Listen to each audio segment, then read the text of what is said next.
Hello Gambia. Your television experience is about to be transformed to the next level. Enjoy amazing features with the new DTT decoder by XCAF. Watch television in high definition and excellent sound quality. Watch Gambian channels such as GRTS, QTV, Star TV, Paradise TV and MTA with one decoder, all for free. That's not all. For a monthly subscription of $510, you get 60 international channels from your favorite football leagues, news, African movies, telenovelas, cartoons and much more. Get the decoder for $2,040, which comes with free installation, 24/7 customer and technical support all year round, and 1 month free subscription for only $510 thereafter. Get the decoder at XCAF Gambia, located at Hendon Court Building, former Dream Park, Senegambia, or through approved dealers. For more info, call 446-1060 or 446-1061. The world is at your fingertips with the XCAF DTD decoder. Bunyul Fitness Center Body Max.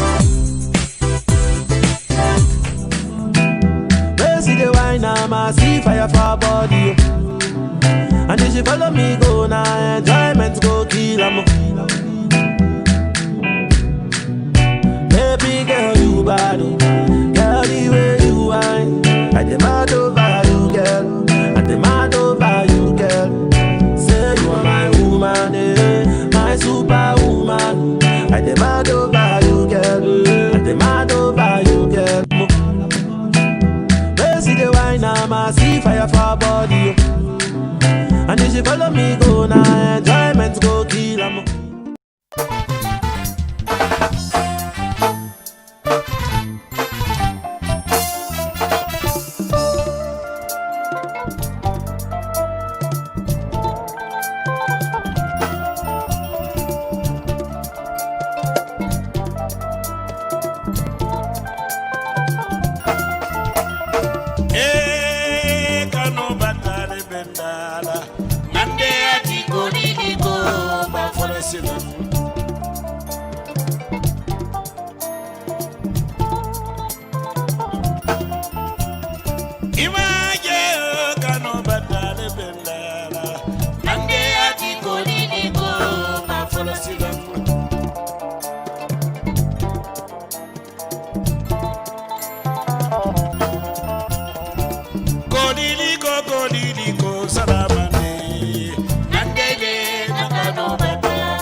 Assalamu alaikum wa rahmatullahi ta'ala wa barakatuh. Gunjuru Online TV viewers, welcome to another edition of Salagi, the Influence of Kombo. And today our topic is the contribution of the Kombo cast or Kombo on the rights of Sir Dawda and PPP. Welcome, Dave. Thank you. Okay, welcome, Ensa. Hello, Ensa. Yeah, are you hearing me? Yeah, we can hear you very clearly. And yeah, we're supposed to have Banka is going to come. He might be late, but also my uncle Lamine Bojang also should come. Probably he will join us through Skype, but he was here before. I don't know what happened. So I will put my my thing on silence, and I try to call him if I can get him. Okay.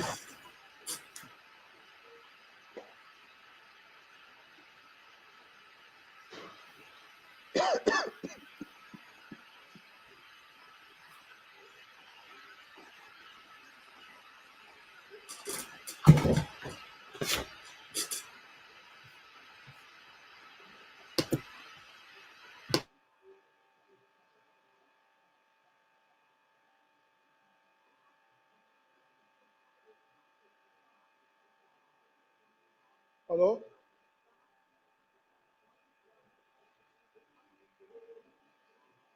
Oh, what is my video?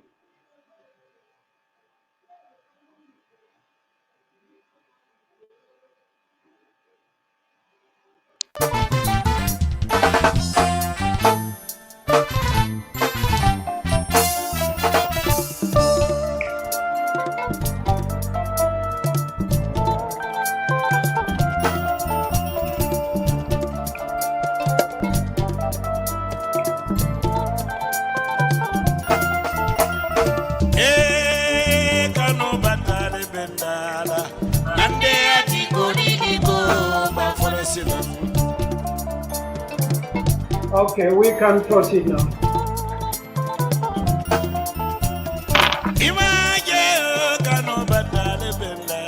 Okay, we can play. Hello.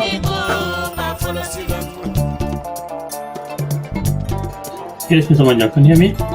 Yeah, we can. I can hear you clearly. I can hear you clearly.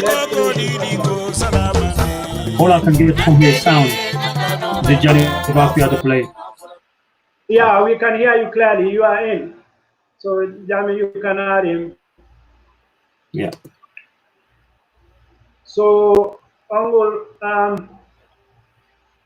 can you hear me? Hello? Yes, I can hear you. Yeah, I can hear Ensa. I mean, Alaj Lamine. Alaj Lamine, can you hear me? Hello? Okay, he's gone. Let's start. Okay, I'll start with Esa. Esa, can you please introduce yourself to the viewers of Gunjur Online TV? Thank you very much, Amadou and Banka and that of Your volume, please. Yeah, now it's very good. Okay, my name is Ensa Touray, originally from Gunjur. I am part of this panel discussion actually to help our... Yeah, your volume again. Are you hearing me now? Yes, I think that's what you need to do all the time. Okay. We are part of the panel discussion and to help in the sensitization of the people of Kombo and the Gambia in general. And because of the threat, we understand that actually has been meted out on Kombonka for quite a long time. And then we believe that is through actually our discussions and ideas that we normally actually put together with a very good opinion so that we can actually situate Kombo very well within the framework of Gambian political and economic development. So we are here today so that we can frame your mind and we can frame ourselves, and because we are all people of Kunjur, and we believe that Kombo, and we believe that through collaboration and understanding, we'll be able to actually attract decision makers to understand the plight and our predicament, so that Kombo can be well repositioned in the Gambian situation. Thank you very much. Yeah, thank you very much, Esa. Alaji Lamin is in again. I believe this time we'll be able to hear him. But Dave, meanwhile, you can continue to introduce yourself. Yeah, hello everybody. I'm DF Manneh, obviously from Bruford. I think everybody, I'm becoming a little bit familiar here. My cousin had a joke yesterday. He said he always complained that you have a problem speaking. You're not eloquent enough. He said, "Boy, between here and 2021, Yeah. she's gonna speak." I said, "I know." Yeah. So, but there you go. Like they say, it's like it's the need. I think I just came the need arose for us to basically exchange ideas, and we have to do it on in public. Some of us we enjoy our privacy, but I just come to a stage whereby I think we all have to come together, come out in public and exchange ideas and see how we can best help our people at home. So yeah, I'm no stranger now. DF Manneh from Bruford, live in the UK. Thank you. Yeah, thank you very much, Evie, for that compliment. As Evie says, he can't see you clearly, so you need to go at the center of your. Alaj Lamin is back in again. I hope you'll stay. Okay, guys, we are talking about Kombo. Kombo, as a region, as it's a melting pot. You have every Gambia. In fact, if you talk about Kombo or talking about the issue of Kombo, you are talking about the issue of Gambia, because this is where everybody converge, and either to come to Kombo to work or to study, and it's not going to change anytime soon. Geographically, we have a good location. Historically, Kombo people generally are very, very generous, not only with their lands, but with their daughters, with everything. In fact, even with their sons. I've seen people that they settle in Combo, just because they're so general, they don't want you to feel left out. They will give you their surnames. So we've seen that.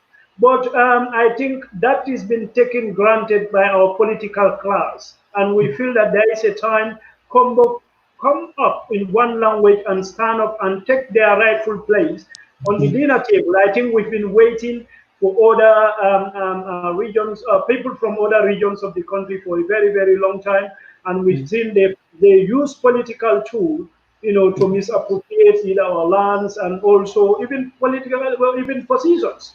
As Esa always alluded to, Gambia, there is virtually no private sector, so everybody is scrambled for government positions. So we've been marginalized. So that's what motivates this platform. But actually, the actual turning point was Salagi. We've seen in recent times when the paramilitaries went to Sukuta, bulldoze their structures they built already in their own land. But we've seen people who acquire this land under dubious circumstances. Their structures remain static. So we feel that, what, we thought we suffered, we've seen this kind of scenario under Yaya Jammeh. So when the dictatorship is gone, we think that is history, but we've seen it playing itself again. So that means we have to come out and stand. But if you talk about politics, the critics will tell you, well, Kombo me dake political kono, which is far from the truth. So that record have to be set straight. So that's the topic of our discussion today. The contribution of Kombo to the rise of Sir Dawda and also PPP as a political party. And on hope, and luckily we have Dr. Ensa Touray here, who is a renowned historian with a lot of videos on the Facebook, and he's been an experienced lecturer. He just completed his PhD in Nigeria, just funded. He need to go back and also to start work on this Kombo issue. So, Sukai, thank you very much. You are welcome. So, Esa, Yeah. what's your take on that? Anyway, to actually situate the contribution or role of Kombo within the broader context of the Gambian political evolution, we need to look at first of all, the colonial evolution, because this is actually... Esa, your volume again. Your volume again. Are you hearing me now? Yes, you need to hold that, yeah. Are you hearing me now? Yeah, yes, very well, clearly, yeah. Very well, yeah. So in order to actually try to identify the contribution or the role of Kombo within the framework of broader Gambian... Esa, 1 minute, let me kick if I can hear Alaj Lamine. Alaj Lamine, can you hear us? Alaj Lamine, can you hear us? You can see him. Alaj Lamine, come on, Leba. No, he's not. No, it's not. He's struggling. Lamine, come on. We're drinking I think he's hearing. Lamine is hearing. Proceed. I will switch my camera and try to sort that one out. Okay. Proceed. Yeah. I think that the need to situate the Kombo within the broader context of the Gambian political development is necessary. But well before we do that, we need to understand the framework of a colonial intervention in the affairs of the entire Gambia. We understand that, first of all, we understand that after the overthrow of the Muslim warlords, that is Fode Silla and Fode Kaba and others, we understand that the British were actually averting two things in the area of, in the control of the Gambia, so that they could still control the Gambia and the waterway, which is River Gambia, which is an ecological strategic area for the British control of the Gambia. One, they had to actually avert the encroachment, French attempt encroachment or territorial ambition of the French, because the French people wanted to annex Kombo and other southern part of the Gambia, and the British actually did not want to see that. At the same time, we understand that they also believe that there was actually a kind of a struggle between the Muslim and the non-Muslim over the control of the entire southern Gambia and other part of the Gambia. So therefore, what they need actually is to actually pacify by overthrowing the Muslim warlord, that is Fode Silla was overthrown, and that of the Fode Kaba was overthrown. And now the colonial intervention here is to establish the colonial rule, where the entire part of the Gambia must be incorporated into the colonial and the British control and British hegemony. And in order to infiltrate their control over the people or their hegemony, one, they actually had to create a new political structure. That is a structure that would actually negate the earlier establishments that were actually controlled by the people, because we understand that for the Silla and other warlords and other tutorial leaders were actually controlled, and they were answerable to their people. They did not owe their mandate to anybody, but they owe their mandate to the public, which means that people had their independence. People had the capacity and they had the mandate to control, restrain, and actually dictate their leaders at any time. And once that establishment was destroyed, in order to reaffirm their hegemony over the Gambian people, they had to deconstruct the earlier political geographies. That is why what we need to understand, Kombo was completely dismembered, and the British had to actually create their own agency. And when we say agency, we are a structure that will actually be answerable to the British governor, not to the masses. This is what actually marked the independence of the people. And that is why when we are going for independence, what were we going on? Because already the colonial control came and actually disarmed our people the capacity to constrain, the capacity to scrutinize the British colonial force. That is, they created agency of chieftaincy, where the district and the division were created. 2 governors were appointed, and the chiefs and the alcalis must be answerable to those governors. They will never be answerable to their people, because you understand that when Fodesila wanted to actually relinquish Kombo to the British, and he unilaterally made that decision. But when he went back to Gunjur, the elders told him that, how could you do that? You cannot do that because you are not there to make any unilateral decision. The decision is made by the administrative council, which means that Fodesila was kind of a constraint, and the leaders were constrained. And this is where our independence as people were actually reaffirmed in that. So once colonial system destroyed that, that marked the end of our sovereign independence. And now we are controlled by the colonial forces. How colonial system actually reinforced its control over the people. 2 structures and the 2 administrative structures were created.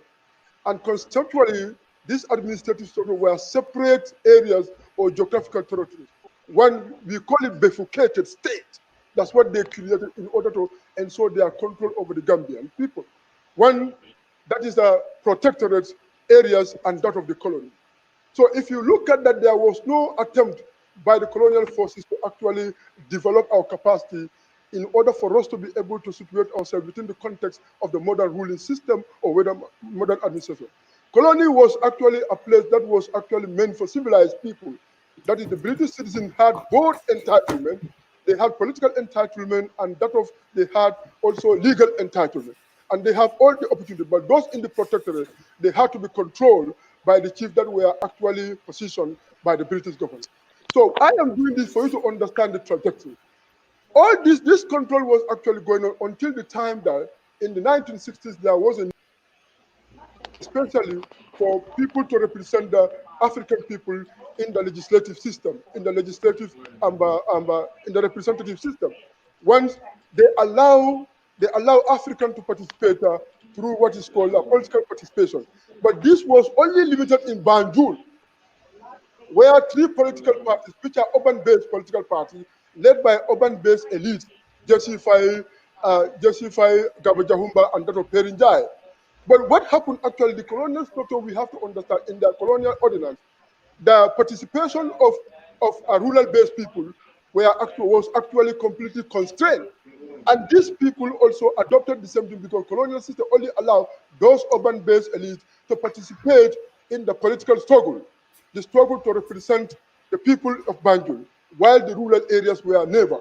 So in that sense, what we know, there were pressure groups that also emerged. In that situation, that struggle was also characterized by 2 forms of division and 2 forms of hostilities or conflict. The Muslim camps in Banjul and that of the non-Muslim camp dominated by the Akus and other elites who are educated.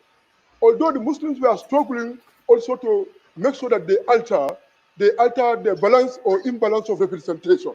What they had to do, they had to struggle. That led to what is called the parties in the name of Muslim, like Gawajahumba's party and other people who led. So in that situation, we understand that the only rural areas were not, even the Mandinka elites who were based in Banjul, were not actually proposing for the inclusion of the rural areas. And they are educated because you have to understand the colonial system of education. It is not actually, they didn't build capacity in the real sense, to make sure that you are sensitive to the African condition since you are an African. But you are actually manufactured mentally. You are manufactured with your worldview to understand that you are actually a British. You are far ahead of your own people. So which means the Pan-African spirit was actually not actually existing in any of these people. So their agenda is to make sure that they become bourgeois and they align themselves with the British. So, but what happened? Pa Sanjali Bojang, a man who had never been to Western, never attended any formal convention education, understood that although the people of Banjul, especially Banjul Muslim, struggled to make sure that they alter the balance of non-Muslim representation in the colonial parliament. So they also struggled, but he also understood that yes, we are also our people, Banditas and other people in the rural areas are not actually their issues and their welfares have not been channeled in this representation. So what we had to do, he didn't come to create a political party. He also came and said, he created what is called a group called Fisabilillah, a kind of a Fisabilillah kafo. Lillahi wa Rasul kafo. Lillahi wa Rasul kafo. This Lillahi wa Rasul kafo, number one, was actually created to create a condition or a recipe for the rural-based Muslim and rural-based elites who are in Banjul will actually also come and join him. It could be a kind of a condition to facilitate the establishment of a party, a structure that would represent the entire rural people. And this is the condition that was created for formation of PPP. Sir Dawda was a veterinarian. He didn't have any Pan-African spirit or any Pan-African agenda. His agenda was actually he considered himself as a British citizen, serving the British government as a veterinarian.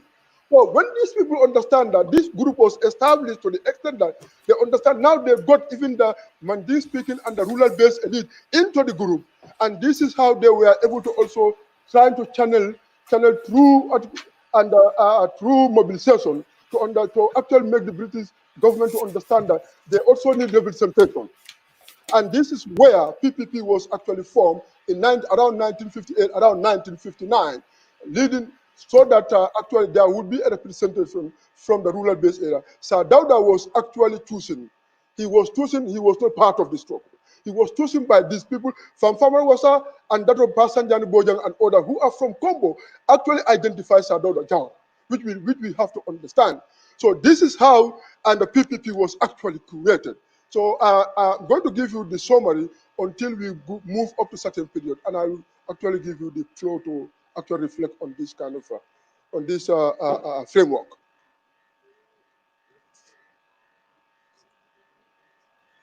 Yeah, thank you very much, Esa. History is beautiful, isn't it?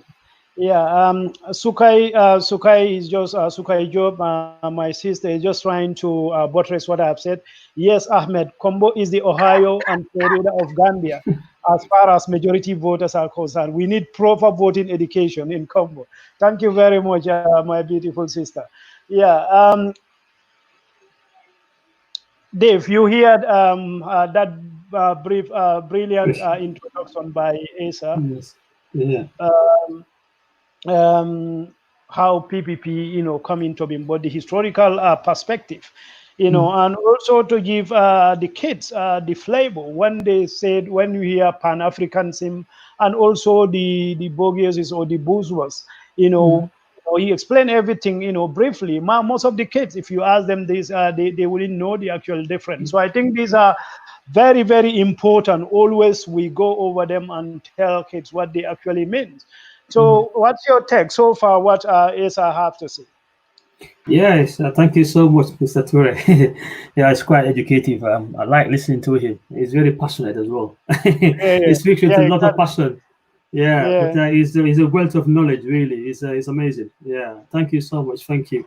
Yes, when you broach this subject, you say we're going to be discussing about the contribution of Kombokas in the Gambia, and like especially the first republic. I thought it's quite an important topic. I also think it's quite topical and timely, because Kombo is going through a challenge right now. It's not unique. But I think the time right now is it's quite I don't know what word to use that wouldn't upset people, because you gotta be very careful, with the choice of language, with the choice of word. I just think Combo has come to a stage whereby we need to make our mark now. Anyway, I think that's probably the most diplomatic language I could use. I mean, like you will say, Mr. Manja, all the time, we've been water carriers, but we've never been sat at the big table or the high table, whatever you want to call it. So I think we come to that stage whereby we stakeholders. And Combo's contribution to the socio-economics and socio-politics of the Gambia, it cannot ever be emphasized.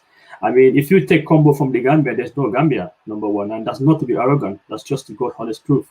You speak to any economist, you speak to any politician, you speak to even someone who come down from Mars, landed in the Gambia, they will tell you this is the life, this is the breath, the life, and the heart of the Gambia. So if it doesn't exist, there will be no Gambia. So I think the rest of the people, our fellow citizens in the Gambia, need to come to realize that Combo has sacrificed a lot for that country, and we are where we are today to a great extent, because of the sacrifices our people did. That is not to belittle the sacrifices of any other region in the country, but I think our sacrifice has been unique, and it's not been compensated enough. It's not even been appreciated. So I think we just need to demand that now, and we will demand it because we think it's a just cause, and I think it's a just time. So a lot of socio-politics in the Gambia, especially in Combo, they're all related. They are political, they're economic, but these are all interlinked. So that's why we got people like Mr. Touray, who is obviously is a historian of some repute, and then some of us, we don't know much about anything at all, but we can do some social commentary, and hopefully contributors out there also chipping in. We can learn from each other, and we can exchange ideas for a better way forward for the whole Gambia, not just for Combo. Like I keep on saying, Combo is very, very integral part of the Gambia. It's its beating heart, and that is just not to be. We're not being arrogant. That's just the God's honest truth. That's just the way it is. So once again, we are here having this conversation, not to be sectarian. We're not sectarians. We are not becoming sectarians at all. But we just basically just ask Gambians to come and be listening, have open heart, open mind toward our conversation, to our arguments, to say that okay, these people have sacrificed, but they have been at the receiving end of a lot of injustice. So I think it's a duty for us Gambians anyway to come to that realization and say we're gonna stand by these people because what they're fighting for is a just cause. It's a human right issue. So many of the challenges we face in Combo, whether it's our environment, whether it's our landed inheritance, these are fundamental human rights issues. So I don't think Kombunkers actually need to sit down and try to convince anybody that they need to see our point of view. I think it's very, very clear. Thank you. Yeah, thank you very much, Dave. Yeah, as you said, to remember ourselves once again, we're not trying to be sectarian. We just try to play our rightful part, in the Gambia political scene. Ensa, you said Sir Dawda was actually not among the founding fathers. He was selected. But who were these founding fathers of PPP, and who selected? Who actually proposed Jawara to be selected? Thank you very much. It is important because the agenda of these people is to make sure that the large number of people, and especially your volume again. Yeah, these people were actually conscious. That's why when we talk about commitment in any kind of struggle or any endeavor, we need to identify people who actually identify a particular phenomenon, rather, and they understand that either there is something actually that went wrong, and they are conscious of that particular thing that is wrong. They must actually make sure that they do something to correct it. So wherever you see a commitment, it must be actually linked to consciousness. Sanjani Bojang, Farmer was a Touray and others. They are conscious of the history of the people of Kombo and the Gambia. And they are conscious of the history of the Mande-speaking people. And they believe that the colonial intervention and the colonial operation, which was actually limited in Banjul, will one day it may actually disarm the entire people who were actually part of the creation of the Gambia in terms of creating different political jurisdictions and the kingdoms within the entire Gambian area. So they believe that once these people continue to hold power, our people will continue to be actually constrained. Because as I told you before, you can constitute the demographic majority, but you may not constitute political majority. Who are the political majority? Are the people who dominate the institution, and they were able to influence decisions and the decisions, and then decisions and the authorities. They do that. So once you have the majority as people in a number, you don't have the control over the institution. You remain to be dominated in that particular country. Based on that, they understand that Sir Dawda Karabaja was privileged to be educated. So they identify him. Bamfamara Wasature was one of them, a key person doing that. Sanjali Bojang, Hawaji Bojang, and then that was Paseku Dandamba, Bajombo Bojang, and others. These people identify because they are from Kombo because of their close interaction with the colonial forces. They identify Sir Dawda Bo. Let me tell you, first of all, they understand the rigid nature of Mandinka social organization, and they believe Sir Dawda came from a kind of artisans family. And in a conservative Mandinka region, especially in the rural area, people may not actually welcome Sir Dawda because of that particular social category where he belonged to at that time. So some farmer was an order hard to. Can I interject? Yes. Yeah, we have to say the history. We have to set the record straight. When you said they understand the rigid nature of Mandinka society, what do they mean, and what do you think might be the objection why Jawara might not be very popular? Yeah, because they believe that Mandinkas are centralized people. Mandinkas in history are centralized. Politically, they are centralized. And socially, they are non-egalitarian people. They are non-egalitarian community, which means that the society is divided according to the social ladder. That is, it is a caste-based society. And the caste-based society does not mean that people are more important than others. You see, black civilization constitute a different division of labor that we are talking about in a modern system. It is the same requirement and the required need for division of labor. Because all of you cannot be kings to rule the people. Everybody cannot be farmers. There are people who need to administer through domination. And there are people who also need to actually manufacture guns in order to create conditions for defense and security. So this is how they were able to create possibilities of these occupational structures. Does not mean that the others are actually outcasts of the society. It is out of our civilization the need for division of labor within the context of the larger framework of the internal state development. So Sir Dawda came from a caste group called Smiths, the Numos. They are normally not rulers, but they could be advisors, especially when the Numos or Farabas could be advisors for state leaders. In terms of war, the Smiths can constrain the state rulers not to go to war, or else they will impose embargo. The Farabas can also say that if you go to war, we make sure that we have the spiritual power to invalidate all your state amulets, and you will be rendered defenseless. So you see the role they play. They are all, that's why they are called endogamous people. So when Bamfamara and Sanjani Bojang understood that, although we, the people of Kombo, our orientation and Islamic religion does not actually constitute this kind of rigidity of the social system. They had to move down to make sure that they conscientize or sensitize the masses in the rural area to believe that the modern standard emerged. And Sir Dawda has the capability, Sir Dawda has the competence and the qualification to lead us in order to be able to channel our condition, our problems to the government. Because there is something that is coming. Once we deny Sir Dawda, we may not be able to have a right candidate to do that for us. This is how they were able to do that in order to actually facilitate or enhance the ascendancy of Sir Dawda to power. This led to Sir Dawda's rise to power because of that. Because Sir Dawda could not convey himself, because Sir Dawda was not actually African in that sense. Because even when he met Kwame Nkrumah, he looked at him and said that this man is a British boy.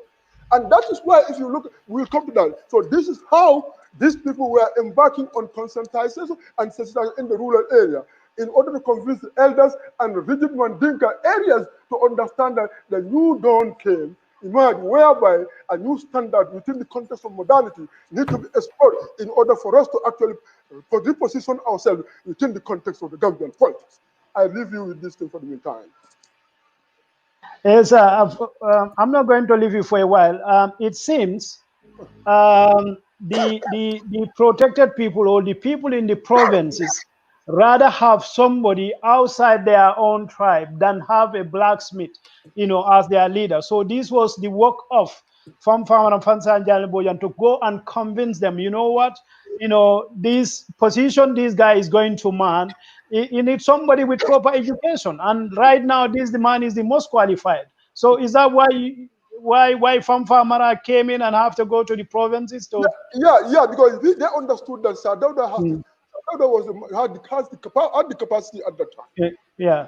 had the qualification and criteria. So for them, not on the basis of our criteria, on the basis of the traditional system, but on the basis of modern system that required them to go and consult, because they had some level of consciousness than these people. That's why they had to go and penetrate the people.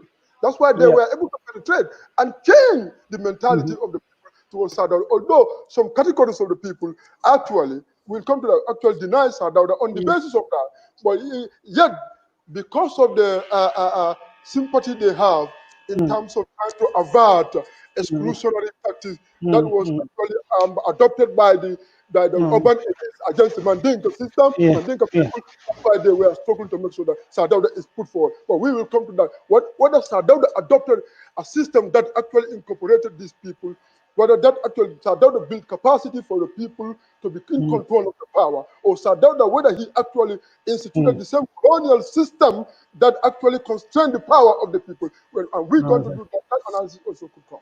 Thank you very much. Yeah, thank you very much, Sirif Touray. Jawara was a Farabo, not a blacksmith. That's right. Thank you for that correction. Yeah, one of our viewers just rectified me on that. So I'm going to come to David, but before that, I just want to buttress this. So even in those days, it seems the mindset of the Kombonkas is more global.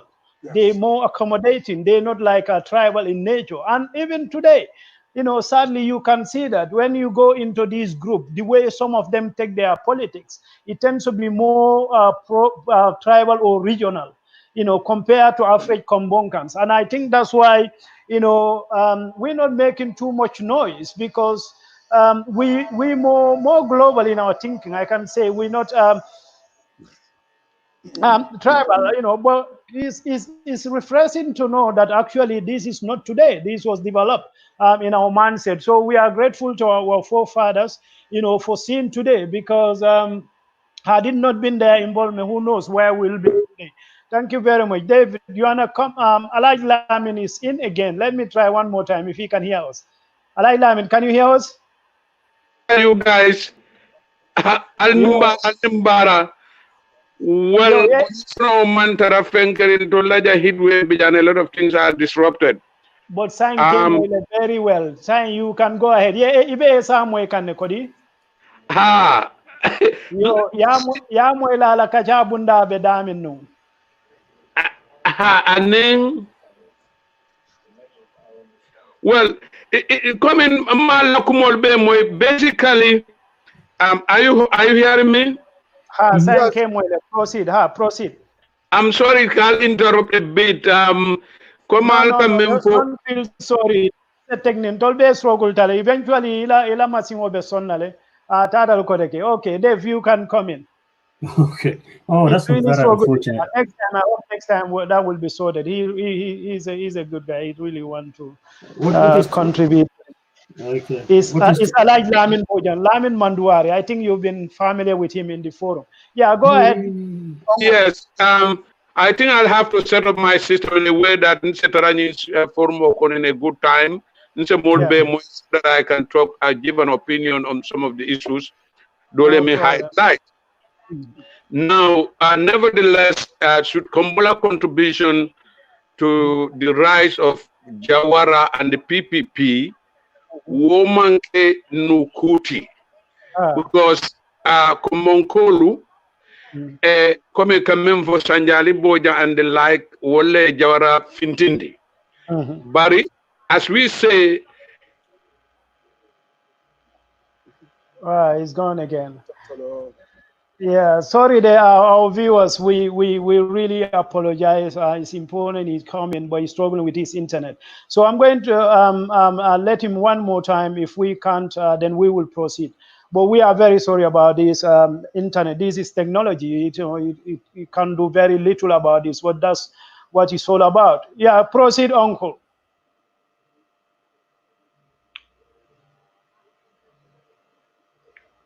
And he's talking. Hello? network. Oh, okay, I'll give Dave. Dave, you can proceed. You hear what Asa have to say, how Jawara was selected, and how global our forefathers thinking were. You know, they don't talk about those rigid social structures. You know, they think that's about time we got over these things and get in somebody who is qualified. So it's rather unfortunate. 50, almost 55 years down the line, you know, we have been presented with complete idiots in the name of, in the person of Sirifo, Sonko, and the Kombonka people are running after them. So go ahead. Okay. Oh, thank you so much. Obviously, I mean, this is I'm learning a lot today because I'm not a historian. Obviously, I do every now and again try to read on Gambian history, buy books and stuff. But it's quite nice to have a historian today on the panel. I just wanted to go back to, obviously, he's talking about our structure, the Mandinka community structure. I think it goes back to this Sunjata's time, 1235, when we had the Manden Charter. This 1235 with Kurkum Fuga. This is quite important for me because I went to SOAS. This is University of London, SOAS. And I went there one day for a symposium. And then there was this guy, a professor, and he was talking about human rights and stuff. He said they had human rights charter in Africa before we know what human rights charter was. And that was me as an African. I'm like, what is this man talking about?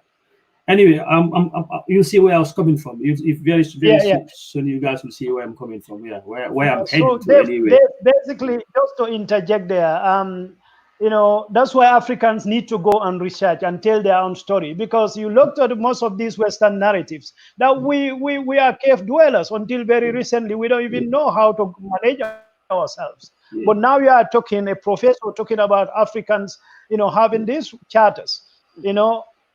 Go ahead, proceed. Yes, yeah, and then he was like, I'm like, is it Malia? He says, I'm a Mandinka. And then I didn't understand this. I'm like, okay, this is very embarrassing. So I spoke to him afterwards. We had a chat, and then he gave me some pamphlets, and I went home, and then I did some research. I realized, yes, Sunjata basically set up our community. We have, you know, that's why we have got all this Senawia. Then I came to realize that's why we have these cousonages. Because somebody who's his cousin can tell him anything, you know, and he'll be okay with it. It's just amazing. So he had a whole structure put up, even when it comes to military, where kids have to go when they're a certain age until they get married, and they have to be away from where they were born and grew up. Anyway, so we had this structure. So the importance of like people like Jalos and blacksmith and what's it called, Farabos and others. So now you can see where I'm coming to with Jawara. So yes, they blow down upon them. I think that was originally that had not never been the case. I mean, basically what happened is it was very structured. The Mandinka society was very structured. So everybody, you have a specific area which becomes your speciality and becomes your caste, and that's what you do. Then you guys become specialized in that, whether you're a goldsmith or you are what you call a blacksmith, or some people are warriors. And then because it's a very structured society. So this is where then obviously Jawara's clan comes into, become Farabos. But Farabos were very important and vital in the Mandinka warfare, in the Mali Empire building, because obviously they would build the amulets, and not only amulets, they were giving what they call they give speeches as well. I mean, the Jalis give speeches, the Jalis still do speeches, but the Farabos also give as well, which is why. So I think Jawara might have been a Jali. Obviously, some of the people might have some objections to your reservations, but that doesn't make him any less of a Mandinka. So I think he was quite vital. Kombunkas like Jumbo Bojang, what's it called, Famara Wasa, and what's it called, Sanjali and others, they recognize this. And then also Jawara's book today, because I had to basically remind myself, because I bought Kairaba years and years ago. And then today I had to go through it. And then I went to page 185.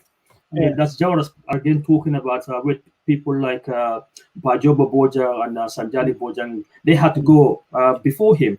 They basically had to go towards the upper part of the country to basically arrange this Mansabengo that was going to happen. So they were like his, how do you call it, like war party. Well, it's not a war anyway, but these are the people who had to go first. And then I think there's a reason for that. So they had to go. I speak to other people. Advanced party. But they had a much more significance than just advanced party in the modern time. because like Esa was alluding to, we had all this caste system as well. But they tried to speak to them about who Jawara was, and then obviously in the whole structure of the new governance system in the Gambia, moving from colonialism to what's it called, self-rule. It's important that somebody of his caliber, of his Western education, is able to represent Gambians. And him being a Mandinka also played part in this. There is no doubt about that. He played a part, and then they went out there to stress his Mandinkaness to the people in the what you call upper parts of the Gambia. So they were very instrumental in arranging and organizing this Mansabengo. So I think that's my contribution to. As I said, I'm not a historian, so we probably will give you a little bit of social commentary. And then obviously we've read here and there, so we might chip in. But I think today is a day for specialists like Mr. Touray. So the floor is yours, sir. Thank you very much. I just want to reaffirm one of the points that Dave raised, very important. You see, that Kuru come through, if you look at it etymologically or conceptually, what is Kuru mean? Assembly. Mandiga kan Kuro. For Kango, when you say the consensus, Kuro means assembly and the assembly of consensus. When you go to parliament, for example, people from different consequences normally converge at the parliament to represent the people. So this is called what is called for collective participation, for example, and then what is collective consensus. That's where parliamentary bills are passed through collective consensus. So Kuru mean collective.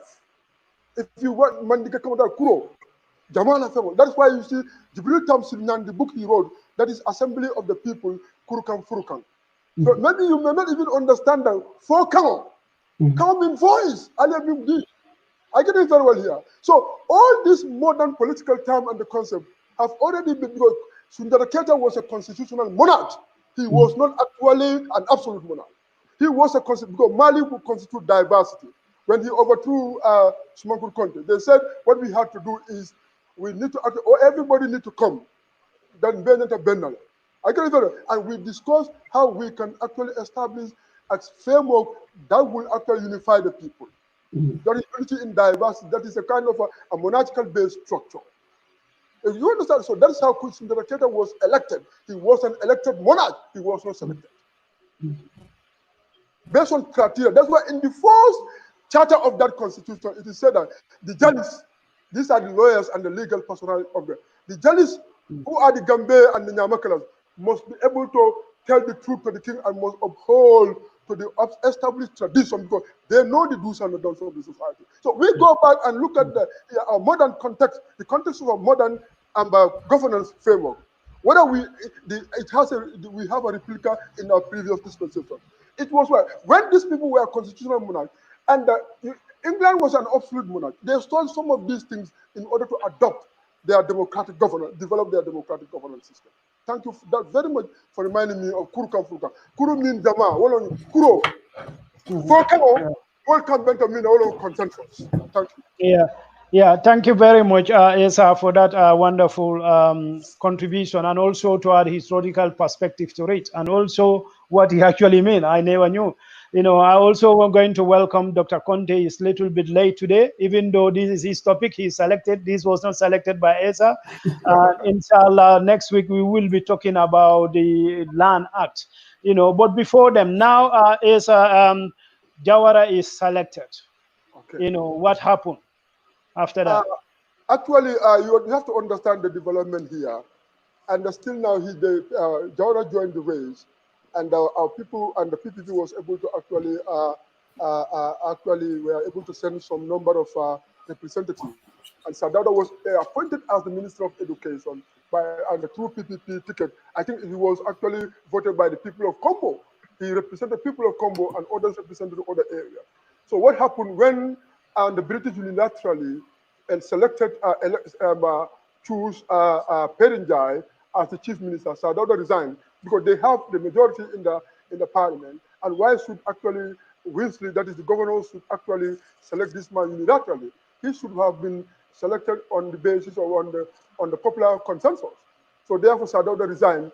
Other ministers from the government and also resigned, and they allied with Sir Dawda, and that is how Constitutional Conference was actually organized. And eventually we understood Sir Dawda and others were able to struggle until the monarchy was actually destroyed, or monarchical system, the British monarchy was completely altered, leading to the Republican status of the Gambia. Now, Sir Dawda, after using Mandinkanization as an instrument to galvanize support from the public, we need to understand the shift. Because Sir Dawda, he himself, he understood that, according to him, understood that, yes.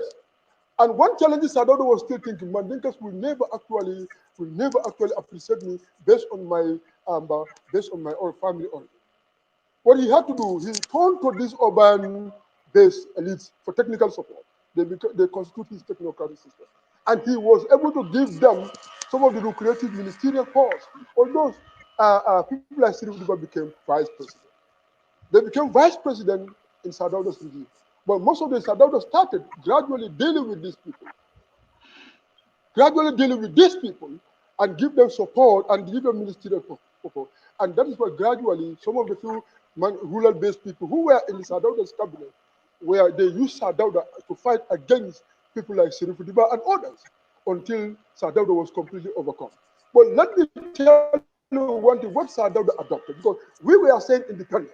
And people need to understand conceptually what independent means when you look at the struggle of nation, and the struggle of the people, and the struggle of nation state. Independent means, especially within the Gambian situation, when the British came to end our popular mandate and institute their own structure that would reinforce British domination over the Gambian people. That marked the end of our independence, and it actually shifted. We became dependent on the colonial as administrator. We were never citizens under the colonial regime. We were subjects. Who is a subject conceptually? The person who does not have entitlement politically, does not have legal entitlement. But the European people who are living in Banjul were having both entitlement, political and legal entitlement. In order to reinforce the same system of minority dominant like colonial system, Sir Dawda empowered elite domination over the Gambian people. What he did when we come to representation, that you need to understand as far as government democracy is concerned. We have a parliamentary election, parliamentary and legislative structures are established to constrain the government, that is check and balance system. Sir Dawda kind of created a kind of an agency that will actually be patronized in order to shift the attention of people, the representative from the committing to their people to his own government and executive. MPs who are actually voted for. Instead, what he did, he appointed ministers from those MPs. And the MPs were sent actually to constrain the excessive power of the government, at the same time to check and balance. If Amo is the health minister, or Dev is the minister of local government, Minister of Finance are like Mr. Conteh is the Dr. Conteh is the Minister of Finance, and you are the MP to represent the people of Kombo. If there was a mismanagement in your department, will you be able to come down to the parliament and be able to constrain yourself and your peers against yourself? No. So this is a kind of colonial system that he instituted in the form of creating a kind of a democratic legislative system. And this is where he disarmed. And the British were embarked, they created a structure of decentralized despotism, whereby power is decentralized, chiefs were appointed, and two traveling commissioners were sent, both North and the South Bank. But actually, people did not have any mandate. In the new system where Sir Dawda, where he used the rural people to vote for him, these people, how they were disarmed institutionally, constitutionally, and in governance. What did they? They centralized the power in Banjul. Everything was centralized in Banjul. So the colonialism was decentralized but despotic. But centralized power that Dawda adopted was also despotic. And now the rural people were completely disarmed. Their participation in terms of the popular scrutiny was only limited, or their participation was only limited in terms of voting. And once you vote, people you vote to go and constrain the government for you were appointed as collaborators, ministers, and they actually shifted their allegiance to executive ambit of the state rather than their people for 30 years. So this is how you can understand. Not only that, we come to the case of Kombo. All these people who actually helped Sir Dawda to rise to power, they all came from the viable areas of the Gambia, that is in Kombo, Bufuta, Gunjur, Sanyang, and other places, and Bikama. But why Sir Dawda constrained the infrastructure development in terms of road network in order to actually accelerate the economic vibrancy of those areas?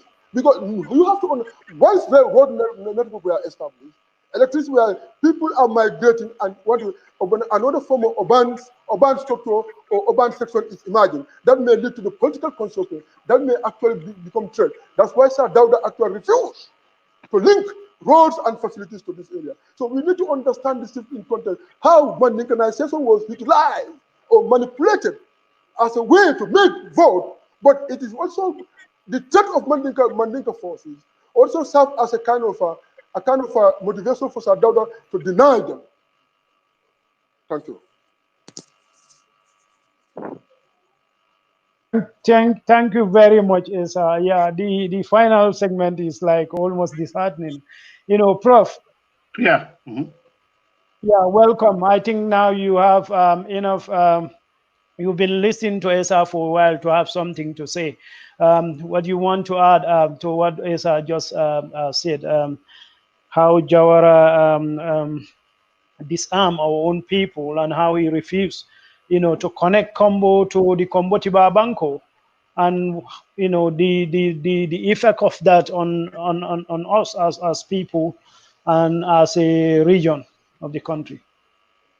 Well, thank you. I'm sorry for coming in late. I have the results for 1947 to 1952, 54 elections, and it's only now it's clear to me that Mandinkas should not be blamed for calling themselves a protectorate, because its tribalism actually started in Banjo. I have the figures here where candidates were identified by their ethnicity and their religion. We can go back to 1947 election, Bathurst and Kombo St. Mary. And we had Edward F. Small, Aku, identified as a Christian. When he ran, he got 1,491 votes. We have from Parliament, I have to block him. Sheikh Omar Fai, identified as Wolof, and religion Muslim, he got 1,018 votes. So you notice that Garbaja Humpa, identified as Wolof, religion Muslim, John Fordin Daly, identified as Aku, Christian, and we have Richard S. Kendall, identified as Aku. So to be quite candid, if we see, but none of us ever read this in school or in college about the political history of the Gambia. And I never even knew that Hausen Semeka Jane was also identified in the list here as Sarahule. And here you have John C. Fai, Terere, Christian. Again, Pierre S. Njai, identified as Wolof and Christian. And our people were not given the opportunity to vote. Now we go down to the Kombo St. Mary. Again, Henry A. Mahdi, identified as Lebanese and a Christian. And again, Hausun Semeka Jane ran against him. He got 255 votes. And Henry A. Mahdi got 43 votes. So if we go down to our own area, any of us, Dr. Touray, I never heard of Alfonso Demba. Did any one of you ever? Did you hear anything about a gentleman called Alfonso Demba? No, not me. Definitely. I'm asking you a question. No, I don't. I never heard about it. Maybe Ensa would. Ensa is a. Alfonso Demba. No. So basically, what we have here, I'm trying to get my. Can you all hear me? Yes. Yeah. The volume is low. Can you hear me? Yes. Yes, we can hear you clearly. Yeah. I may have to leave the chat and come back in. I think the person who called me interfered with my volume. So just 1 second.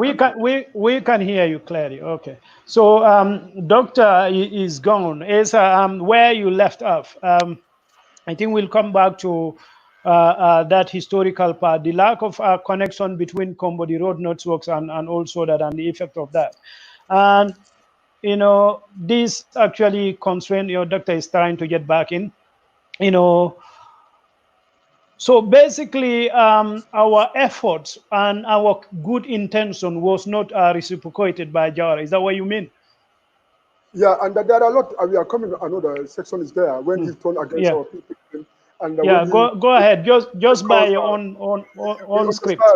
Yeah, we understand that we had ministers under his regime, and through the parliamentary election, ministers were appointed from Kombo or whatever. But were they actually ministers that were actually meant to actually contribute to that of the whole matter, a democratic representation? Because he hijacked their functions. He hijacked the functions of the MPs and actually appointed them as ministers. So they Sir Dawda constrained and actually constrained the capacity of the Gambian to scrutinize. Not only that, he subjected most of these people who contributed to his emergence in politics. He subjected them to kind of exploitation. We understand that Farmer Touray contributed a lot. Pedaling the bicycle all the way, riding by all the way to the rural area. And by Jumbo Boda, if you look at how he died, these people love Sir Dawda to the extent that they do not want to even, and they embrace Sir Dawda more than their own people. But anytime a charity is identified or recommended for Sir Dawda, these are the people Sir Dawda will identify just to sacrifice them. He doesn't care. We understand that Jumbo Jaju, his demise came as a result of he became a victim of this thing. And that led to his eventual demise. You understand, Fampama was died in 1980s, not so? And then 84, yeah. 84, and it was announced after his death that he was actually having some debt with I don't know, bank or whatever.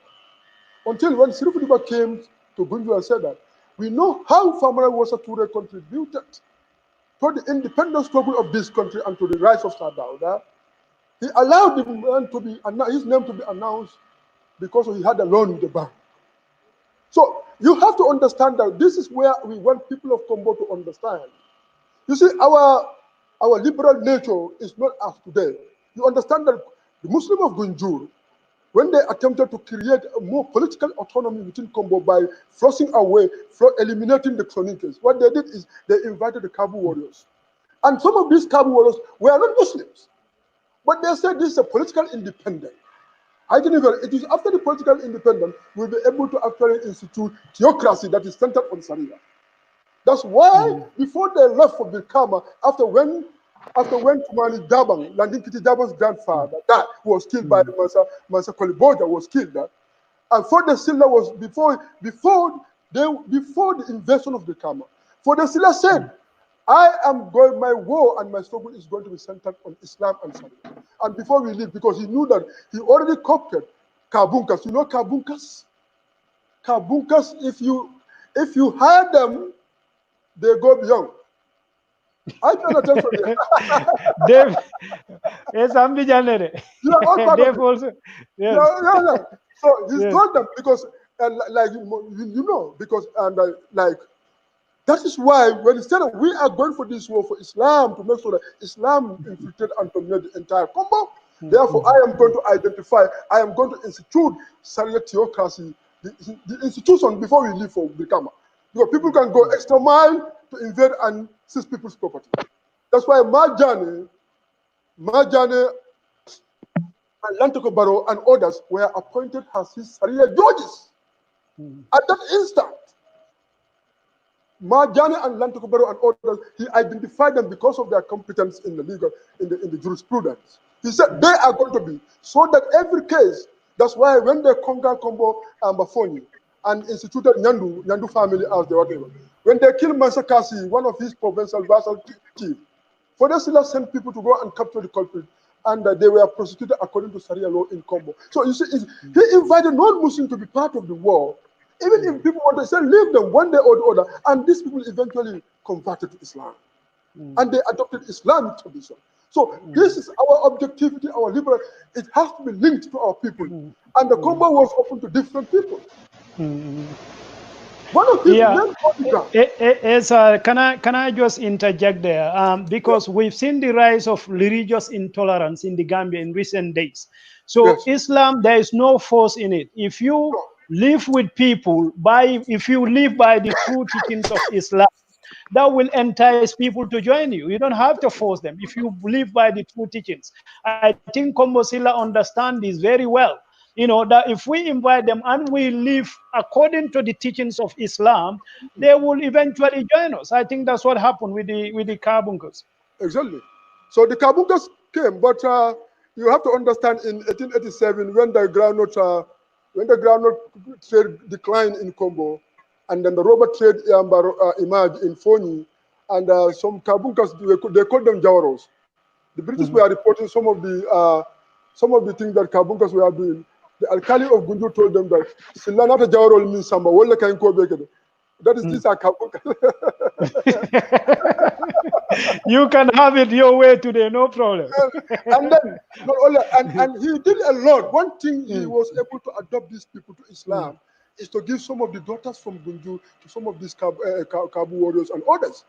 You understand? You can even feel in Manjakunda, one of his warriors were given, and in Burfut, Manneh Kunda, I think his daughter Matida was given to Burfut to retain allegiance of these warriors and their royalty. And they helped him in the protection, in the consolidation of Muslim theocracy in Kombo for more than 20 years. So the Kombokas were like these saints. They didn't see that Sir Dawda, whatever, they embraced him. But Sir Dawda became a kind of manipulating an state institution to constrain the capacity of our people, the entire Gambia for that matter. Thank you. Doctor, you can continue. I think your voice should be okay now. Okay, thank you. I'm very sorry for the interruption. When we all were going to school, I don't think any one of us ever heard of Alfonso M. Mfansu Demba. Yeah. Actually, he ran 1960 election for PPP, and he was also identified as Mandenka. He got 647 votes against Samuel J. Oldfield, identified as Aku, was an independent, and got 624 votes. Again, in Kombo West, and Hausum Semekajane, identified as Sarhule, independent, got 562 votes. And then they had Ibrahima D. Njai Wolof, UP, and John C. Fai, and MS.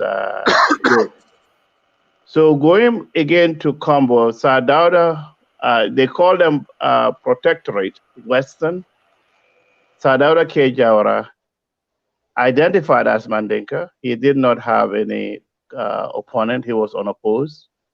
And for Fonyi, Mamudu Ensa Nyang, identified as Mandinka, got 3,362 votes against Sehu BI, identified as Jola, independent.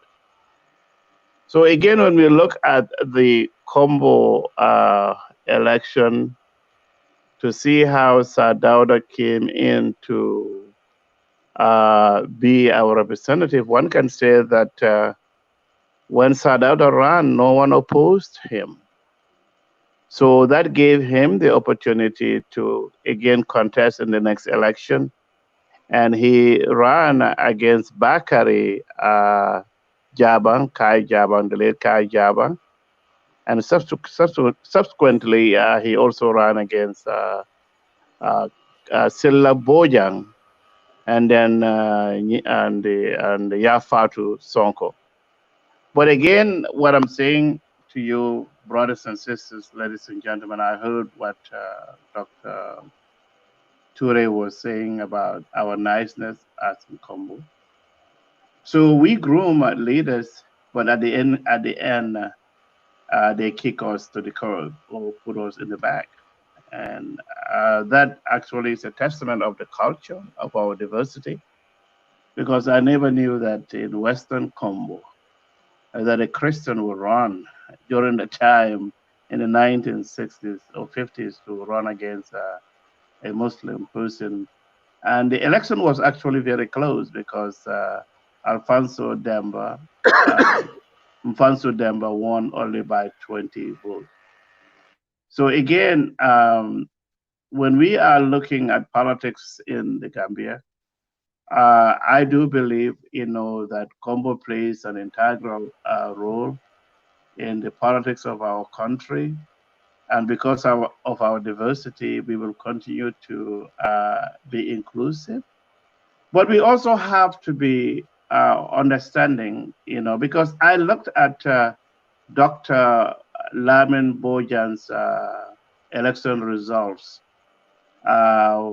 He got 557 votes in Brikam. A native son running in a presidential election only got 557 votes. So we have, so with our land issues and all the problems that we face in Kombo, why are we doing that to ourselves? Because I made comparison to Hamad Ba. You may like him, you may love him, or you hate him. But in the Salams, you notice that his NRP did well in almost every election, with the exception of when he went for an election and Yahya Jammeh brought in some folks from other constituencies. They ran against him. And of course, the gentleman won the election.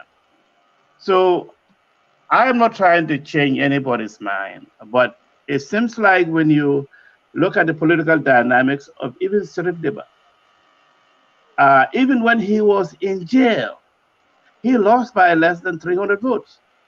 Someone sitting in remand, running for an election, lost by 300 votes. But for us, and we need to have frank discussion with ourselves in Kombo to say that we can be nice to an extent, but when we see caliber amongst ourselves, we should try to protect ourselves. Because look at what happened to General Bojan. And when you engage people on that, they get upset. So I think what has happened to our culture is that, because we're going to be talking about education, because for the life of me, what I have seen, the behavior of some of the youths in Kombo is very deplorable to me. Because you cannot continue to give a blind support to a political party that does not care about you. And for me, I am very liberal in that context, to a point where before you love someone, you gotta like yourself first. But it seems like always we put ourselves down and carry other people, and then when we need help, we cry and say they discriminate against us. I engaged a gentleman in a conversation the other day, and an incident happened in Sukuta. The guy said that Kombo called Tolel. I said, what? So just because someone went to a funeral and stole cell phones from people, you are going to associate every Kombanka to be a fool? So these are issues that we need to inculcate in ourselves, to educate our kids to say that, yeah, you have every right to support a political party. But when someone writes something about something that is going to affect your environment for generations to come, you should try as much as possible to understand where the person is coming from. So again, I'm saying that we created Sir Dawda, and during Sir Dawda's time, we never had a single minister of local government. Yeah, thank you very much, Doctor. Coming to the last 10 minutes of this program, so I'm going to let David in. And then as your final, this will be your final segment and also concluding. We have to continue this maybe in 2 weeks or 3 weeks time, because next week we are talking about, but we need to continue this. There is no way we can exhaust this topic. So Dave, go ahead. You know. Obviously, I'm not a politician. Actually, I'm not. But I just probably want to go Not to only what is it politics called? and history. Today it's all about History. Yes, history. I Of was gonna course, say it's I'm not. political Yeah, history anyway. I'm not. I'm not, neither a historian nor not a politician either. But I was just gonna go back on what some observations I made when they were speaking about the first elections in Banjul, and where they put by their tribe and what's it called, their religion. I think in those days that was a norm. So I think that was a norm to them, unfortunately. But I'm not talking on this tribe business because I don't even believe in it anyway. So I tell people I don't believe in the tribe business. So, but in those days, I think that's the way they basically say, oh, somebody's this tribe, somebody's that tribe, and then obviously Kombo wasn't involved in those first elections, and it was only in Banjo. I just wanted to make that just add on to that.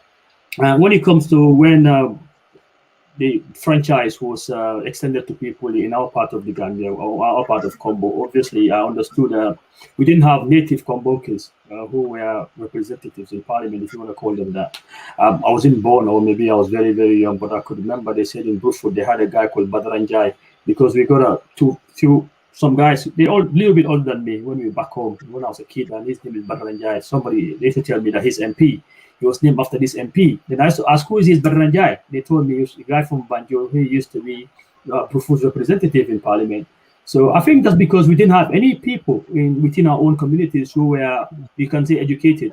Because I think part of the, what's it called? I don't know if SR probably can correct me, but I think there might have been some conditions or something whereby you have to have some certain level of education to be able to contest in elections. So there were not native Kombunkers, many of them who could. So I think that's why Jawara had to be the representative in that area, even though there was an opposition as well to him. But then the PPP selected him, or the PS or whatever. I'm not too sure about this, even the political name, the political party name. So you guys have to correct me there. Because I think before PPP, there was some other party first before he became PPP. So I think that's just my contribution on that. But then again, I wanted to come back again on what Dr. Conteh was saying about the guy in Brikama who had only 500 votes. I think it's important when somebody talk to me about politics, I don't look at their religion or their area or what they call their descendants, where they come from, or their locality. I think Dr. Bojang was a Kombonka, was a guy from Brikama, but maybe his message, people didn't buy into his message. So they bought into PPP or NCP. And then maybe Shirif Diba also won by 300 votes, even though he was in jail, because people bought into his message. It's all very possible. But I think I am very, very careful that I don't want to support somebody just because he is like me. I want to support somebody just because I agree with their politics, and I also agree with their principles. That's quite important to me. I'm not going to vote for anybody just because they happen to be combunkers. It just doesn't work that way. You have to see me your policy. You have to show me your policies, and I have to agree on your principles, and then I can vote for you.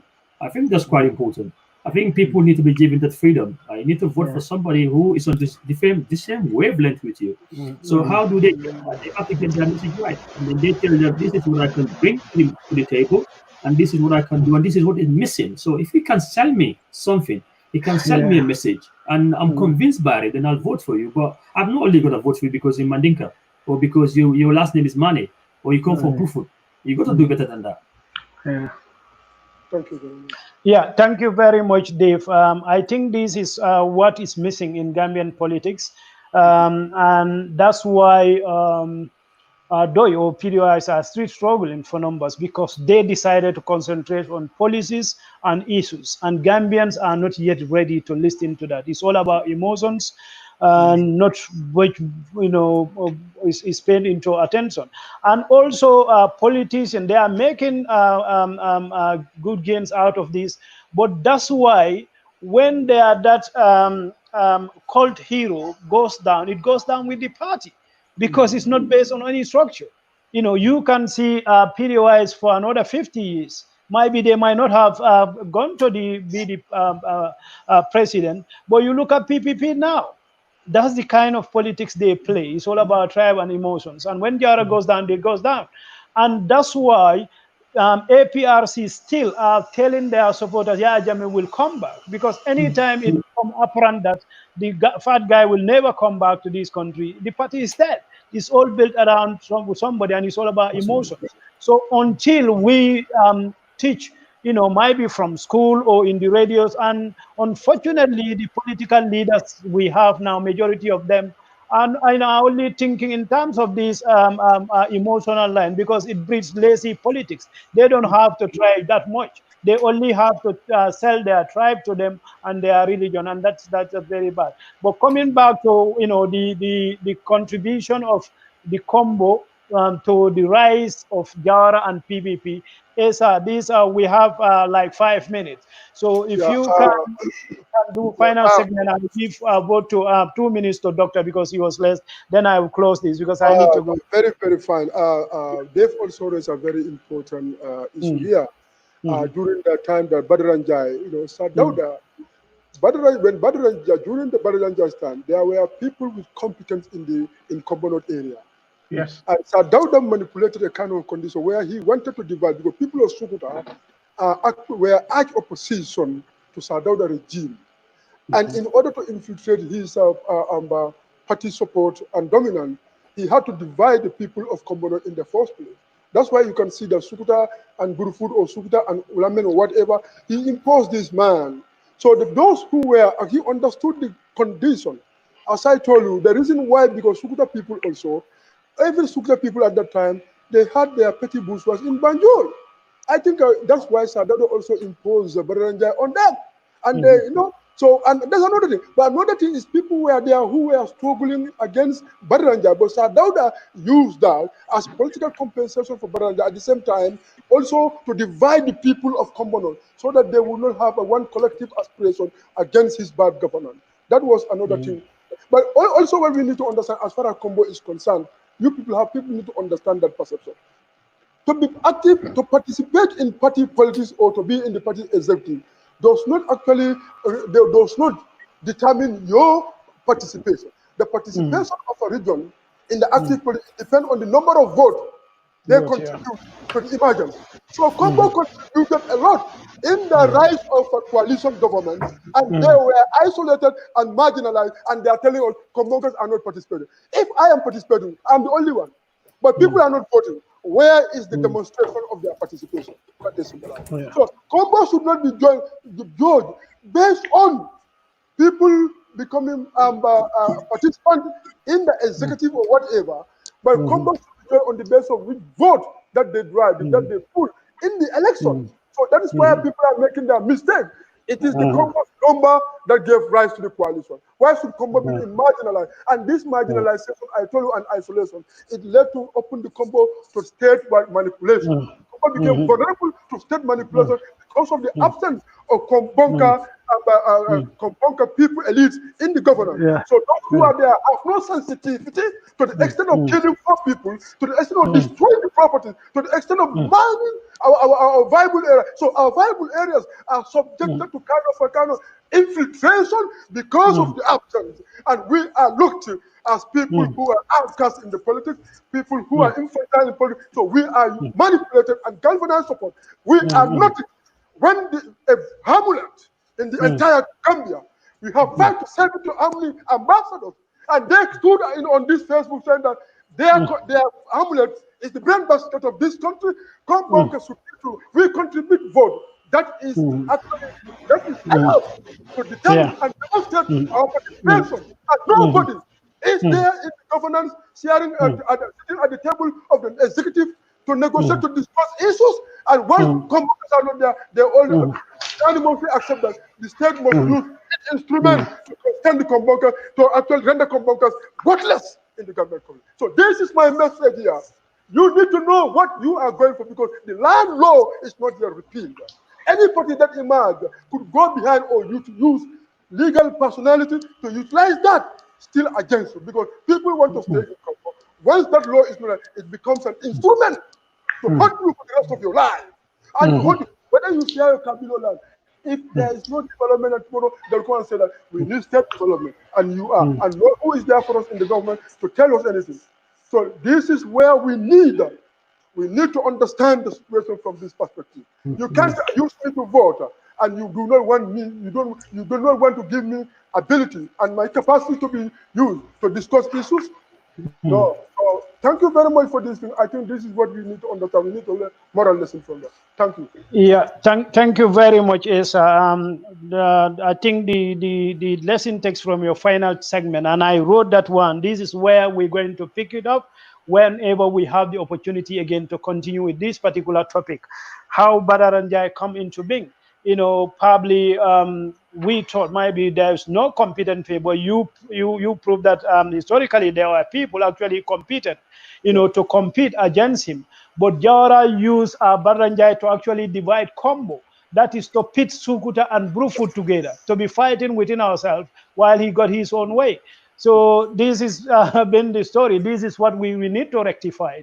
We need to put competent Kombunkers up, and we support them, with the agenda we want them to promote. Doctor, you can close this program for us. Thank you. I do firmly believe that there were competent Kombunkers who were highly educated, because even Syria Jatta, current National Assembly member, was taught by the late Kai Jabang of Brikama. Okay. And we had people like Malandin Prince Sanyang, who taught in Sudukoba. But I want to go back to the fact that I saw similarity of what Sir Dawda played. Hafsum Semekajane ran elections in Kombo St. Mary. But then Sir Dawda transplanted him to be a member to run for elections in Kiang West. And again, I think you said something that is true. The chieftaincy issue had a lot to do with why a candidate from Sukuta, could not win the election in Kombo North. Badaranjai ran against Keba K. Manneh, and he was an independent. And Badra got 2,690 votes, and Keba got 865. I wasn't trying to talk about regionalism, but the fact of the matter is, when you look at other candidates, where they come from, there people embrace them. But when it comes to Kombo, we reject our own, and we should talk about it. And maybe this is why we continue to have problems, because the chieftaincy issue, when the chieftaincy was moved, or when the election was won by Mr. Touray of Lamine, it created a division between Sukuta and Brufut. So Sir Dawda saw those kinds of things to divide us based on what? Because most of the kids who went to Armitage High School during the time, I was told, were sons and daughters of chiefs. So all that they were doing was to ensure that after those people graduated from high school, they could get government jobs. But yes, Sir Dawda felt that Sir Dawda ignored educated Kombunkers. And it was actually a Kombunker, the late Sanjani Bojang, who made Sir Dawda who he was. Because it was a fact that if you look at the voter trend, that we were not allowed, our people were not allowed to vote. But the trend keeps on going on and on and on and on. And we need to have frank discussion to say that, yes, in Kombo, we coexist with other tribes. But what is happening to us now, it has actually come to a point where we are becoming totally insignificant. So in looking forward to what we need to do, yes, I do believe, that as to look at a political party's policies, what they're going to try to do. But again, you go anywhere in Kombo, even the gentleman from Brufut, whose case was on last week, some people were rejoicing over it. And these are things that we need to frankly sit down as Kombo to talk about. So I'm saying to you that in order for us to move Kombo forward, we have to love each other. But when we don't embrace our own and other people are embracing theirs, you tell us how powerful we're going to be when we sit at the table and they're going to make decisions. So I'm just going to end my statement on that. Yeah, thank you very much. And also thank you to our viewers, Gunjur TV Online. And, you know, when this discussion actually started, Dave told me he's not a talker, but now I think he's the best talker here. So, so it's amazing. If anybody is put my memory, you know. Yeah, if anybody is put up against Dave, I'm not going to look at the police or Dr. Bojang or Ensa. I'm going to look at Ensa. So that's what this forum is all about. To bring out the intellectuals of Kombo, we know each other, we look at each other's back. When you write something against somebody, some prominent guy from other part of the country, you look at the surname, you look at their geographical location, you look at their comments. That's why it's important we come together, we speak one language, we develop a strategy, how we can also become significant. Thank you all very much for your time. Thank you very much. We are talking about the Land Act. So if anybody wants the Land Tenure Act, you know, you can text me, I'll email it to you. You don't have to be a lawyer, only we need to make ourselves familiar with this. So thank you to our viewers. Today I don't do the tradition. I have reading not much, but still I think we have Leila. He said, Mr. Manjang, please create YouTube account for this discussion on YouTube. Many people not on Facebook. Yeah, just to tell you, you can watch this program live on YouTube. You only have to search for Gunjur Online. It's also run simultaneously YouTube, so you can watch it from there. Thank you all for your time. Please share the video for us. All right, thank you. Thank you, everybody.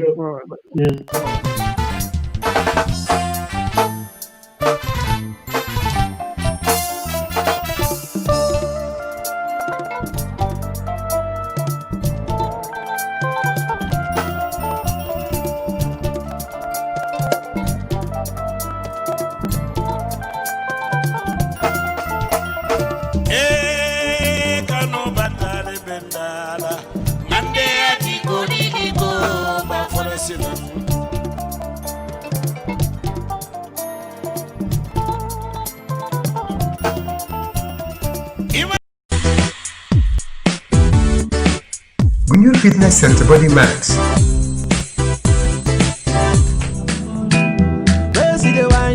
See fire for body, and if you follow me go now, enjoyment go kill 'em.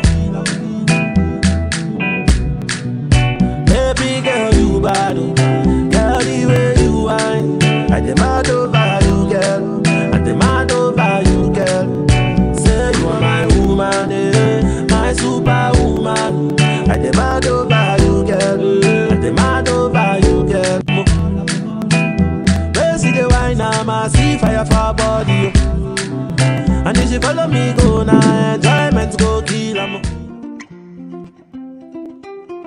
Moro mbijando bakandro ko ngalla janna kibaro moy kalka sola bagaso wafu e ka fontelle ko sola enterprise fo fendi nabe dendi sola la fannala la sola la bundal ndella ko do kuwo ke mole janka sola joran kendo natala dum min nata na ko fanandiya birin gambia jam fo gambia e bantala nga bagasol samba be ton ka do ku kendo be ke mo be ni nga do ko ke momo ndi en ka sandi kilin garantie dilale nyin kama ko la do ko lanno so waran ni tema bagasi falle bagaso min bijay fofe nabe dendi sola la bundala la sola la fannala a bagaso sifa be bijay latini nan pumping system ndella fanan ko ke mole min be dendi na ko ni dandan ni kordal ka jiodi alla nin ka lampo fanan sika ka dial wo pompin wolbe den nin gadinol nin ku kotal ni la ji ko ni la fanga bela lightning wolom dimbani ku kotal jannum sola enterprise tin ko la kali fama sola fo fembe den ni sola la hajo la janne be loro wato tente bul baga solta adum fana be ku fula la leje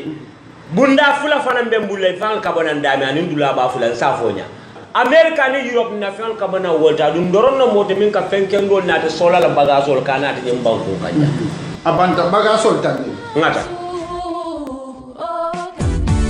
For more information, call 7171-998. 7171-998. Kunju Fitness Center Body Max. Falindir balle bina sotola alka television jube nyameng Escaf Gambia ye DTT decoder kutamal lenati dameng alse GRTS QTV Star TV Paradise TV ani MTA be soto min na natalol anin kuma kangol be senearing lew andung ite fenjola DTT decoder akasang dalasi wuli fula ani dalasi tanani doronga andung ibe sola karikilina ye bantala bankol la channel jama jube andung ite kodi wo kodi jola ni lafita ka kontine ka min siata ye channel tan woro la jube katake ye subscribe wolom kari wo kari ibe dalasi keme lulu ani dalasi tan donne jola ise football league channelol be jube news african movies telenovela film dima balu musical ani cartoon pour dindingol alta DTT decoder sang Escaf la showroom mimbe Senegambia wotumo dream park be dame warang ila agentol minu be banko kan ani kumandi 446 1060 446 1061.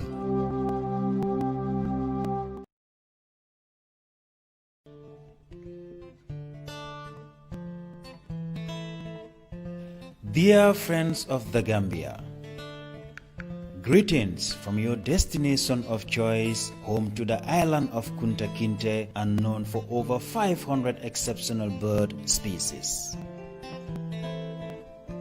Be ready for adventures on the River Gambia, where nature caters to you sustainably as it meanders through endless experiences. Our rich, welcoming, and diverse cultures will show you the places closest to our hearts, delight you with our exceptional culinary taste and the local flavors, enchant you with state-of-the-art conference facilities, with luxurious accommodation that caters to your every need, considering your standards in an eco-friendly environment. Stay home today, travel tomorrow. We look forward to welcoming you all to our golden shores once again. From the Gambia, the smiling coast of Africa.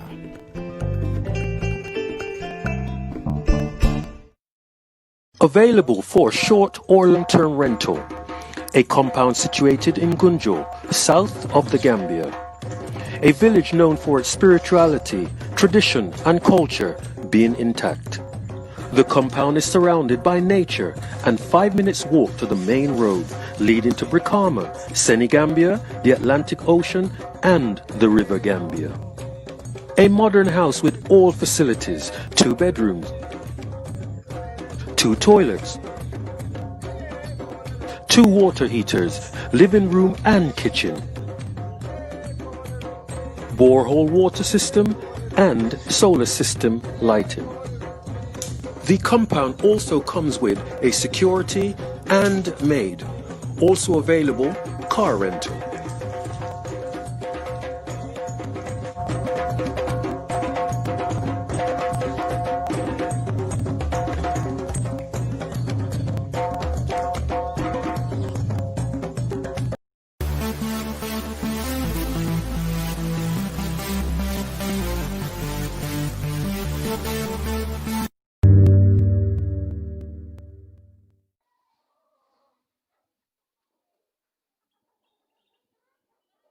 My name is Babukar Kamara.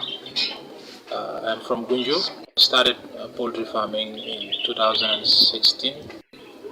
I then named my poultry after myself and my mother, which we both have B as the starting of our names.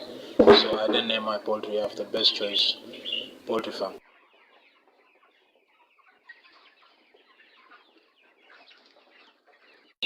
The reason why I start poultry farming is as a result of seeing other young people doing something great for themselves and also for their country.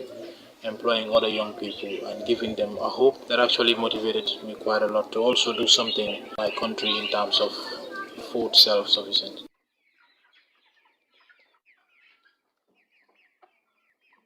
Currently, I am working with 2 people. Those are employed on the poultry side, and they work constantly. So whether I'm here or not, the poultry is running.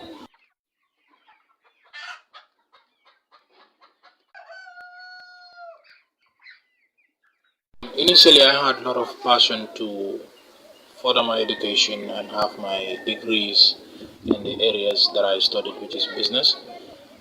With this, when I started with the first batch in 2016, that was 33 small chicks of broilers. Then that 33, I started with them in my personal bedroom.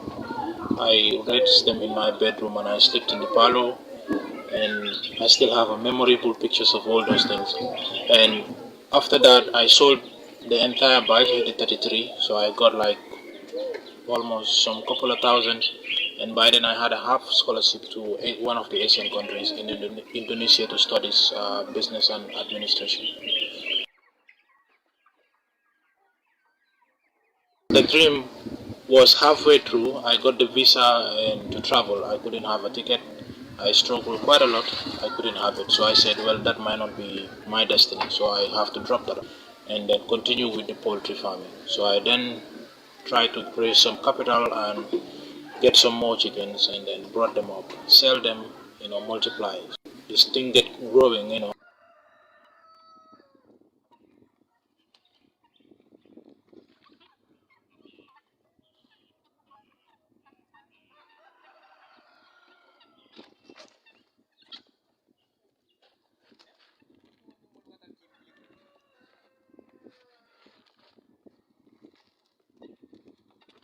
Really, I'm enjoying what I do. So now poultry farming becomes part of my life. Then the second phase of my story was the time I started building a house for them. I then started making some mud blocks. I couldn't even pay people. I have to mobilize a resource from my own house, and I get help there. And then we then built a small mud house which is 4 by 4 meters. The first house is still there. I use it as my museum or historic house. So now I have a couple of guinea fowls in there. Just renovate the house a little bit and put a run there for the guinea fowls to actually walk in when they leave the house. My first market is my family, then the secondary one is the neighborhood. They also buy. I'm not doing much saving. I'm doing a very little saving as I'm doing profit plowback. When I have little profit, then I reinvest it into the business. I could do more. I believe I could do a lot because the knowledge is there, the know-how is there, and the willingness is there. But then the capacity in terms of financial aspect of it is the problem. But then I wanted to start everything, and whatever comes would actually follow. So if you want to consume fresh, if you want to eat healthy foods, you have to consume or buy locally.